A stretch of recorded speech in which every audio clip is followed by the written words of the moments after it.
আমরা যে মল্লিকপুর অঞ্চল থেকে চাকদা বাড়ি বিবর্তন অঙ্কুরকে আদমা মেম্বার করেছি। তো মল্লিকপুরের চাষিদের কাছে আমি তুলে ধরতে বলবো যে এখানে পলিথিন স্ট্রিপ দিয়ে ভেন্ডি চাষ করেছে, তার বিষয়ে বিবর্তন অঙ্কুরকে কিছু বলার জন্য।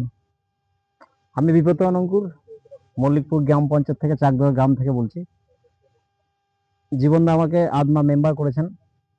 জীবনদা, আমি একটা কথা বলতে চাই, এটা অ্যাকচুয়ালি ভেন্ডি জায়গা আমরা ঢ্যাঁড়স ভাবে চিনি। তো এটা মালচিং পেপার দিয়ে এই ঢ্যাঁড়স গাছটাকে বা ভেন্ডি গাছটাকে লাগানো হয়েছে। আর মালচিং পেপারের বিশেষত হচ্ছে যে লেবার কস্টিং কমানো, ঘাসটা যাতে মানে বারবার জন্মাতে না পারে। ঘাস যদি জন্মাতে লেবার কস্টিংটা অনেকটা বেড়ে যায়। আর হচ্ছে এই গাছটা বেড়ে ওঠার জন্য জৈব সারের দরকার হয়।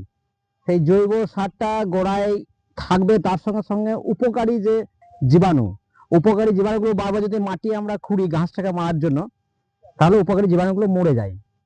সেই ক্ষেত্রে কি হয়, উপকারী জীবাণুগুলো মরে গেলে পরে কিন্তু গাছ গাছের গড়ে ওঠার জন্য যে উপকারী জীবাণুগুলো যদি মরে যায়, তাহলে সেটা মানে ঠিক হবে না।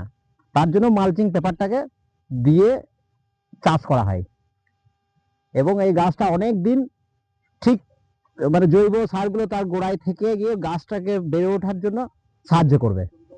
এটাই মালচিং পেপার। আর একটা বিষয়, এখন বর্ষাকাল, যাতে গাছের গোড়াতে জলটা জমে গাছটা নষ্ট না হয়ে যায়, ঠিক নালা করা আছে, ঠিক পলিথিন নিয়ে জলটা নেমে যাবে, জলটা গাছের গোড়ায় দাঁড়াবে না, ঠিক তার জন্য গাছটা নষ্ট হবে না। ঠিক। নমস্কার, আমার ভাই দীপক খুব সুন্দর বোঝালো, এভাবে সব চাষ করবেন। ঠিক আছে, নমস্কার।